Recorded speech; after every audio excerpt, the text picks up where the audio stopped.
Well, boils and ghouls, it's your old pal, John Kassir, the voice of the Crypt Keeper. And I want to welcome my good fiends of the Horror Heals podcast. Is horror good for mental wellness? But of course it is. I delight in the delicious deaths of pitiful people on the silver screen. So get ready for a hell of a good time with my new fiends, Corey and Kendall, on the Horror Heals podcast.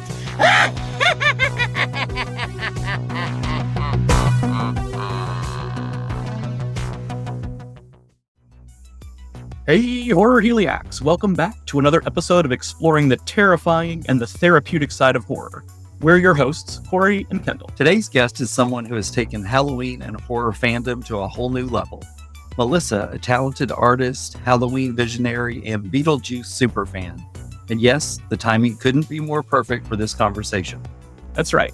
We recorded this episode just before Beetlejuice hit theaters, and now that it's finally streaming, we're diving into all the spooky, creative, and healing vibes around this iconic franchise. We get into Melissa's incredible art journey, her Beetlejuice-inspired Halloween displays, and how horror helped her navigate some tough times, especially during the pandemic. One of us won a VHS tape of the original Beetlejuice on a St. Louis radio station back in the day. Any guesses who? Spoiler alert, it wasn't me. But stick around because Melissa also answers our signature question, her pick for the best final person in horror. And it's a tough one to beat. All right, let's jump in. Here's our chat with Melissa. Melissa, welcome to the podcast. Thank you. Very excited to be here and talking to you both. We're excited to have you, but I do have one thing to say, and that is Beetlejuice. No, you can't go all the way there. Kendall does not allow the juice to be loose in our house. He's smart. He's learned his lesson. Yeah. The juice is very loose in our house for sure. I can see that. And so it's very timely that we're speaking. Not sure exactly when this episode's going to go live, but we're going to try to get it out as quickly as possible after we launch, because in just a few days, Beetlejuice, the sequel to the 1988 film, will be in theaters. It is here, finally. I can't tell you guys how much I've been looking forward to this. I am a long fan, and I'm sure a lot of your listeners probably are too. It is an obsession that dates back to childhood. There's so much, and I will bore you with how much information I'm going to have about this. But won't be boring me. It won't be boring to me. This has been like a dream for them to come out with a sequel for a long time for me. And it was really an interesting, opportune moment of it happening this year. So in the last really 2.5, 3 years, I started a business on Etsy, and in my background and the stuff that I do, and would love to talk to you guys about that, is I have an art background. Like, I went to art school. I was one of those people who started off in nursing and then was like, what am I doing? And ended up getting an art degree, and then got out there and started getting into like commercial art. I have a graphic design background and like working with customers and stuff. It sucked all the passion and the life out of doing a creative art as a job. And so I really took a 180 and went very kind of corporate. I work for a software company now. I run like a program management department for a pretty big Fortune 500 company. And in the last couple of years, specifically around the pandemic, I was stuck at home by myself. I'm single, I live alone, and I didn't know what I was going to do with myself. For somebody who had a really robust social life, the pandemic was awful. And so I started leaning back into my art roots, and I started making art again. I started sculpting. I started really getting that kind of tactile, hands-on stuff, and started making masks and props. And that really kicked off an entire trajectory for me. But the entire reason why I started doing that is because I set up a Halloween display every year. I really wanted to go big, and I wanted a Beetlejuice theme, and I wanted to be able to learn how to make the shrimp hands. That was the entire thing. And so when people say, oh, you've got to be so excited about Beetlejuice coming out, I'm like, no, you don't understand. This has been like a 10-year trajectory for me. Like, being able to do this, and then it just happening that the sequel happened in the same year that I launched kind of a side business. It was written in the stars. A friend of ours from our other podcast, Family Twist, Lori, introduced us, and she sent me your Instagram, and the first thing I saw were those shrimp hands. I was like, ooh, yes. Just to give you a little bit of background on my love of Beetlejuice. So when the movie came out in 88, I don't remember who took us to see it, but me and my brother and sister, we all went to see it. And then back in the 80s, like VHS was not like go to Walmart and buy one for $9.99, right? I won a VHS copy of Beetlejuice on 103.3 KHTR in St. Louis. So excited. And me and my siblings, I'm sure we wore that tape out. Oh, easy. Yeah. And just, I don't know, there was just so much about it. We'd already been introduced to Tim Burton through Pee-wee's Big Adventure. Our Uncle Ken took us to see that. And so we were already like, oh man, this guy, he's something else.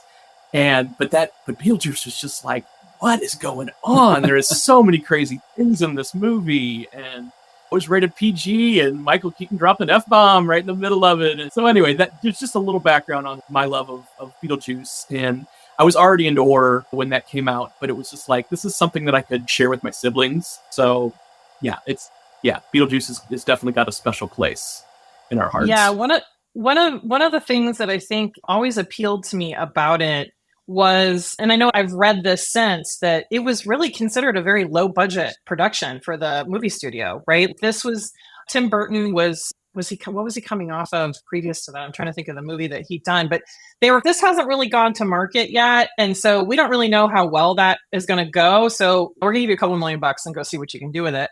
And I think it was the stripped down component of the set design. They really went very practical effects. I have redone my entire house to look like this on a pretty substantially small budget. Just being able to do things with paint techniques, being able to do things that are a little bit more turn on the normal, like just going to thrift stores and purchasing stuff at the thrift stores. Like a lot of what they leaned into was that very kind of practical effect, practical set design and dressing in a way that I felt was always just very accessible.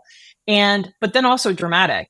I joke about this now because I have a pretty modern aesthetic home overall. I have a new home. We just moved here about 4 years ago.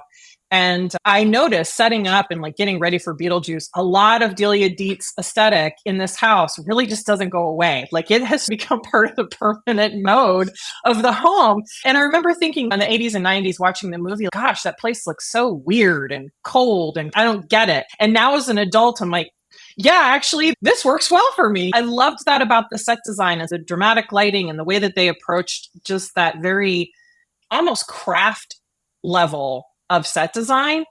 There's just something very unique about the way that looks and the way that they presented it for the movie that I love. It's a huge part of what I love about the movie. Obviously, the acting and the script and even the soundtrack is fantastically done, but there's something about the way that presents and the visuals in that movie that just really speak to my heart. We love home haunters here. Kendall's sister did a haunt for many years, and I would love to hear a little bit about how you decided to do it big up for Halloween. It's funny. I did creative agency consulting for years before I went to work on the product side of the house.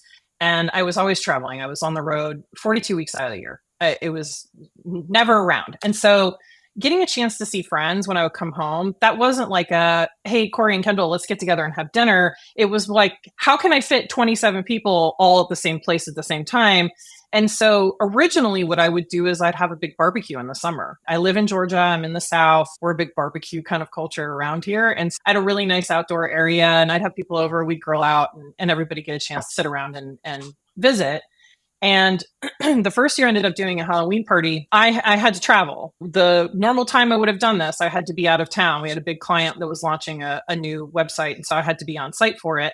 And so it was creeping into the fall. And I thought, I've never been a girl to back away from a costume party. And I thought, I'm a big horror fan. I like anything that is Halloween related. And I always have from a young age. And I thought, I want to recreate something, just approximation of what I saw on things like Hocus Pocus and that sort of practical magic where you've got like the town all decorates and I always wanted to live in a place where, and you guys are in New Hampshire, so you get that a little bit, right? That culture of fall and Halloween and the community really gets into it. And I live in the middle of the Bible Belt. No one does that around here. And so I was like, that's going to be me. Like, why are you bemoaning the fact that no one does it? It needs to be you. And so the first year I had a pretty small party. I think it was only like 20, 25 people. And everybody at the end of the party said, this was such a fantastic party. Everyone came in a costume. We had horror themed treats, and there was the dead body charcuterie board, and we had bleeding heart jello molds. It was like everybody really leaned into it and had such a great time. And I thought, this is what I want to do instead. And so I started setting up these parties, and they just got bigger and bigger. And 2-3 years ago, I thought, I have been very blessed with the work that I do. I'm very well compensated. And I thought, I want to use this as an opportunity to make some money for somebody else. And I partnered with a local lady who runs a dog rescue organization here in Atlanta. 2 of my animals, actually all 3 of my dogs, I have 3 dogs, and a very small 8-week puppy behind me that I hope will sleep through this podcast. We've got, I don't know if you can see, there's two of them. And so the 2 of them, that I wanted to be able to give back. And so I said, I'm going to host this party. I'm going to have raffle. The last 2 years we've been charging tickets, but the money 100% goes to the rescue, and I pay for everything out of pocket. We have it catered. There's a DJ. There's like a whole thing. We shut down the street. All my neighbors come. It's turned into this 200 people show up at this thing and have a raucous good time. And we raise a ton of money, and my employer matches whatever we make. So we've been able to do some awesome things. Last year, the organization that I work with is called Forgotten Paws Dog Rescue. They primarily gear towards senior animals. And so she said, we paid off all of our vet bills with the money that you guys raised. That is such a huge thing, like to be able to do that. And I get to be surrounded by 200 of my closest friends doing it. That's amazing. Yeah, you're speaking to our hearts because we're crazy pet people too. We've got 6 dogs in the room with us right now. They're tiny. They're tiny. Little ones. And only one of them was not a rescue. One of them was a puppy that I wanted for my 50th birthday when COVID ruined my 50th, the potential to ruin my 50th birthday in 2020. And Corey got me the cutest little Chihuahua puppy. But aside from him, everybody else in the room is a rescue. Yes, including the ones that have passed on. So when we were in California, I worked for an awesome company called Pet Food Express and did marketing and community outreach for them. And all their marketing and outreach, at least back when I was with them, was all around rescues and shelters. And through a couple of people at the company, we started the Bay Area Pet Fair back in 2011, which is still going on. It's gone virtual, but it's still going on. And I don't know, has to be 5,000 adoptions at this point, just through the Pet Fair. So one weekend event. Worked very closely with a senior dog organization called Muttville. Still friends with a lot of the people from the organizations. Yes, rescue is in our hearts for sure. So awesome that you're doing that. Yeah, it's kismet for sure. They make my life better. Yes. We're getting down to the wire. Is there a theme for this year's party? Last year was Beetlejuice. We did Beetlejuice last year. I didn't know that we were going to have the sequel coming out. This year's, we're doing it again because obviously it's timely. Although I do have to say, I don't know if we're actually going to end up having the party on the time that we originally thought we were going to this year. Earlier this week, we had a pipe burst in the house. And this is the one room that isn't a mess. And I don't know if they're going to have the house fixed in time for us to do it. But everybody that I've talked to about it has said, look, when the house is fixed, we will have the party. If that party is in January, we will be celebrating Halloween in January. And so it's a disappointment. Honestly, it's been the hardest part about this week this happened on Wednesday. It is just contemplating the fact that we might not be able to have that. But I'm comforted by the fact that during this period of time, it's the busiest season for me. I am constantly, I have my business, so that's going on the side and producing stuff for other people for their haunts. But then trying to get set up for myself, it's just a mad dash to the date. And we don't open the house up early ahead of the party. I have a family night on Friday and then we have the party and that's it. there isn't like tons and tons of people coming throughout September and October. I can usually cut it right down to the wire, but that means it's a lot of work, right? And it's me. I do have some crew. I have crew that comes and helps me do setup. Family and friends have volunteered multiple years to come and do that for me. But I just didn't think with the timing, I don't know, we're not going to be able to do it. So that's going to give me some time to do other stuff. Go see other people's haunts, go visit some friends who are in the industry. I've got friends in tech. Part of how I learned how to do mask making is my friend and mentor Alan Hops runs Dark Hour Haunted House in Plano, Texas. And he does a wonderful thing called Monster Camp, which is fantastic. Teaches you how to make masks, how to do the sculpting and the mold making and the casting. And he really taught me the fundamentals of how to do this so I could create my business and make my shrimp pans. And I have not gone out to see Dark Hour. At least I've gone out and seen it with the lights on, right? I've gone out and worked on collaboration projects with them and stuff, but I've never actually been through the show because they don't open until the season. And so this is a great opportunity for me to hop on a plane on a weekend and go see some places and see some friends that I haven't been able to see their haunts. So I'm trying to spin it positively. Yeah. You seem like the type that can make lemonade out of lemons. And another opportunity for you here is the new movie's coming out this week. So you can go see it a few times and can inspire you to bring some stuff to the party whenever it happens from the sequel. Absolutely. I have started, well, we've got tickets already. for the 4:30 matinee is already locked down for opening day. Some of the early promo stuff I've been seeing, I don't know if you guys have seen, the MGM's Canadian department has done like a whole campaign around the shrinkers with the shrunken heads. And that's one of my biggest sellers. I do the shrunken head from the original with the hunter costume kind of situation. And he's my top seller. And so I was so excited to see that they've done multiple versions of that for the new movie. So I'm like, how many times can I go see it and take notes? So I've got next year. Exactly. Yeah, for sure. Yeah, no, they've even got, I think they call him Bob. I think he runs Beetlejuice's office or something, and he's on the poster. So they're definitely playing them up. So I love to see, we can already know that there's going to be some nods to the original. And the trailer just made my heart so happy because you could see all the practical effects in it. And just seeing some of the early reactions coming from the Venice Film Festival pretty much across the board have been great. I'm like, oh, good. I don't want to be disappointed. Because I was really worried about the potential of a sequel, especially as the years go on. None of us are getting any younger. And what was it? Years ago, they were like, Beetlejuice goes Hawaiian style. I'm like, oh, please no, don't ruin it. I think these days we could use a little bit of nostalgia, especially if it's done the right way. And I feel like they wouldn't have, Burton and Michael Keaton and Catherine O'Hara and Winona Ryder, they wouldn't have said yes unless it was doing it the right way. They didn't need to do this. None of them were hurting for work or anything like that. Right. So I love that all the stars came together for this. And yeah, just fingers crossed. I just have a feeling it's going to be great.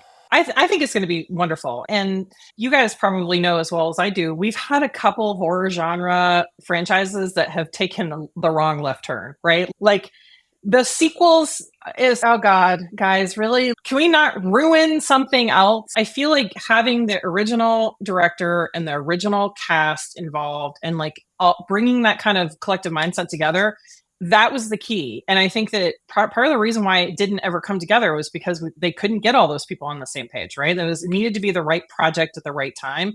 And I also think to a certain extent, some of this is us. I won't assume to know your ages, but I'm a Gen X kid. And I think that there's a lot of us that grew up with the original who are now coming into our later adulthood, or I won't say later adulthood, but we're now in our 40s and 50s. And we are nostalgic for these things that are such a core foundation of our youth or the things that we're passionate about. Beetlejuice is a huge part of that for me, but also, and I'm repping my shirt today, Return of the Living Dead. I have about 17 of these shirts, right? This is actually my favorite zombie movie, hands down. I will die on that hill. And so I feel like there's a lot of us who we want to lean back into that. We also, some of us have kids, right? We have children that we want to expose to that. My nephew is going to go with me to see the movie.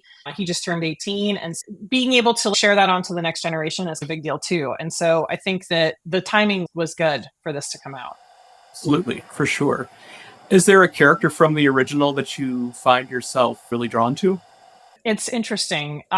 So last year for my costume, I went as the sandworm because I have been saying for years that the sandworm got a bad rap. But I actually think one of the most underrated characters in that movie is Otho.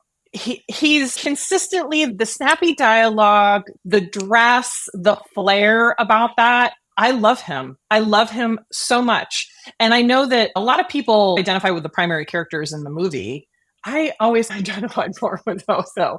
He's a little bit of a shady kind of person, but he's also overly confident and carries it well. And I love that about him. I was like, I would love to be more like Otho. He's my secret favorite. I mean, I was going to say, I saw it coming out of your mouth. And the late, great Glenn I've got a signed Otho. I mean, they bring a lot to the movie, Yeah. They really do. They round it out in a different way. I always loved Juno for the same reason. Those bit characters in the background, those background folks. Now, I have a prop in my store, and I don't even know if it's actually his name, but the guy who got run over by the car, the flat guy, I call him Flat Stanley. Love him. He's just got this tiny little bit. The entire waiting room scene might be hands down my favorite part of the movie because you have all of these fantastic ways to die showing up. The guy who got bit by a shark, the fern dock with the chicken bone in his neck. There's all these kind of nuances of shades of characters that I love so much. And being able to go through there, the smoking guy, I made a prop of him last year. I laughed the entire time I was doing it. I'm trying to quit. It was just, there's so much about those little bit characters and the way that they wrote the dialogue around it that I just love. I love them. You're on the Horror Heals podcast now. How do you relate to our theme of horror and healing?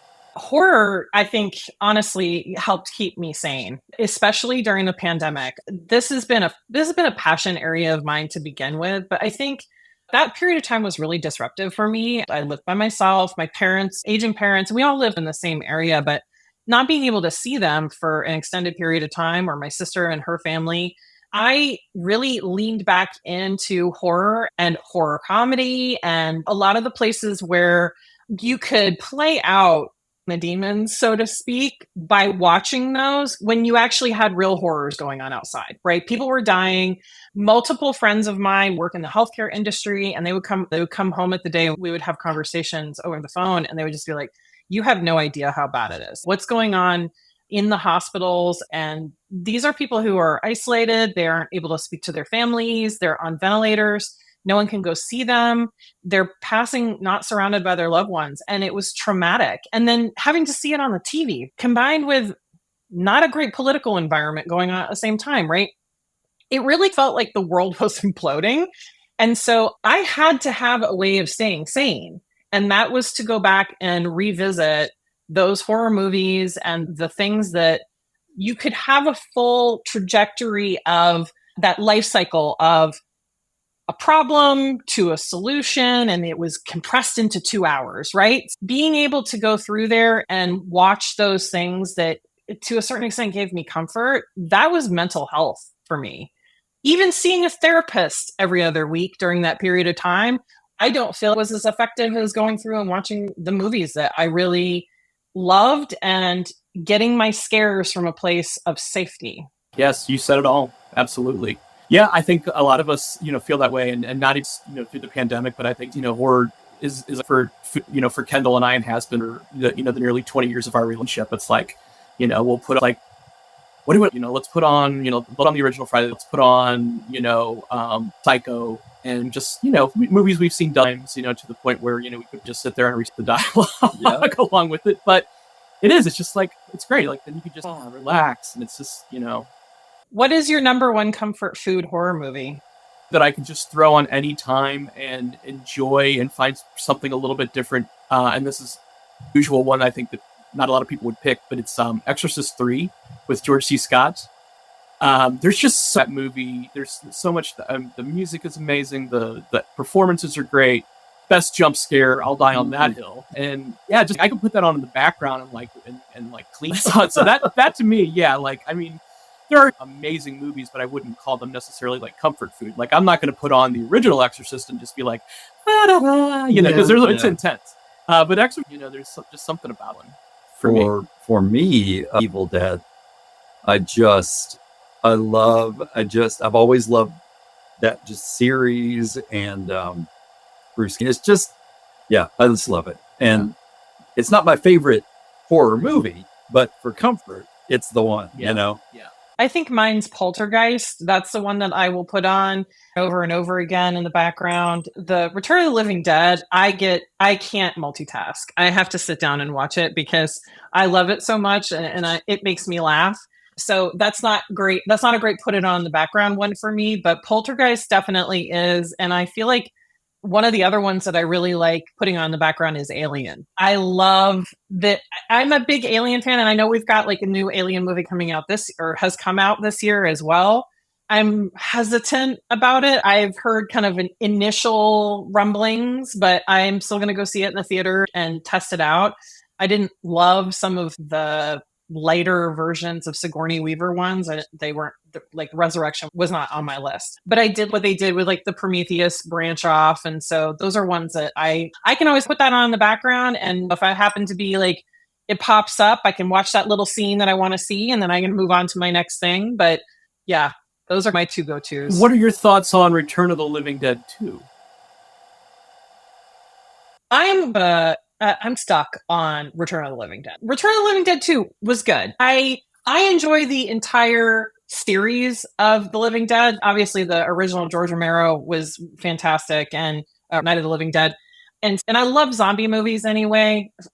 I know a lot of people don't necessarily fit them into horror. I think that there's like, at least a lot of the folks that I knew, they're a subgenre culture within, since it's more of the virus and you're passing on a disease kind of situation. But I love a good zombie film because of the fact that I feel like it's something that could actually happen, right? It's a little bit less of the creature. Same thing with slasher movies. Any of the slashers, there's psychos all over the place. At any point, you can have somebody decide that they're going to go. They did. We have an entire whole history of serial killers who've gone off and done maybe less dramatically inclined things, but along the same lines. And so I love that there was that thread of potential possibility. Like, this could happen. I loved what they did with 28 Days Later and the series around that. But for Living Dead, Return of the Living Dead I'm a diehard on that one. That is my pride. That is the one that I hold closest. Well, I'm going on with wanting to do more with that series, like tied up in legality like that. I think Linnea Quigley's trying to do a sequel.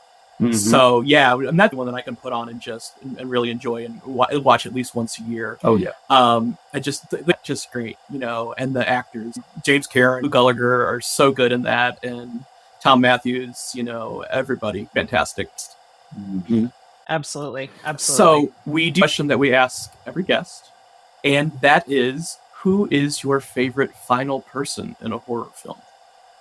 Ooh, that's a good one. I think it's a bit of a tie, but I think that I would probably still lean into Ripley with Alien. And part of the reason, it's either that or Sidney from Scream. And the reason why in both of those cases is that they're strong female leads.